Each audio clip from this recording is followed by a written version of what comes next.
ரசூலுல்லாஹி ஸல்லல்லாஹு அலைஹி வஸல்லம் அவர்களுக்கு இறுதி காலகட்டத்தில் நோய்வாய் ஏற்பட்டது. எந்த அளவுக்கு நோய்வாய் ஏற்பட்டது என்றால் அது ஒரு இஷாவுடைய நேரம். மனைவி ஆயிஷா அவர்களிடத்தில் ஒது செய்ய எனக்கு தண்ணீர் எடுத்து வையுங்கள் என்றார்கள்.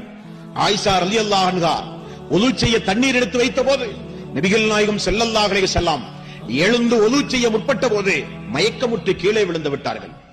சிறிது நேரம் கொடுத்து மீண்டும் அல்லாஹ்வுடைய ரசூல் நினைவு வந்தவுடன் ஆயிஷா மக்கள் எல்லாம் தொழுது விட்டார்களா என்று கேட்டார்கள். இல்லை யா ரசூலல்லாஹ், உங்களை எதிர்பார்த்து மக்கள் இருக்கிறார்கள், உடனே எனக்கு ஒது செய்ய தண்ணீர் எடுத்து வையுங்கள். மீண்டும் இரண்டாவது முறை ஒது செய்ய எழுந்தபோது இரண்டாவது முறையும் ரசூலுல்லாஹி ஸல்லல்லாஹு அலைஹி வஸல்லம் மயக்கமுற்று கீழே விழுந்தார்கள்.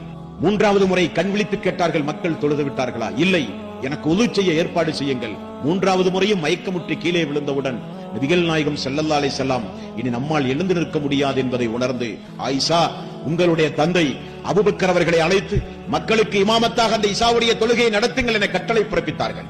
ஆயிஷா ரலியல்லாஹு அன்ஹா அவர்கள் சொன்னார்கள், யா ரசூலல்லாஹ், எனது தந்தை நீங்கள் நின்று மக்களுக்கு தொழுகை நடத்தி அந்த முஸல்லாவில் எனது தந்தை நின்று தொழுகை நடத்தினால் வசனங்கள் ஓதுகிற பொழுது அழுவார்களே யா ரசூலல்லாஹ் என்று சொன்னபோது, இல்லை, உங்களுடைய தந்தை தான் மக்களுக்கு இமாமாக நிறுத்த வேண்டும் என்று சொன்னவுடன் அல்லாஹ்வுடைய ரசூலுடைய கட்டளைக்கு இணங்க அபூபக்கர் சித்திக் ரலியல்லாஹு அன்ஹு முதலில் தன்னுடைய வாழ்நாளில் மஸ்ஜித்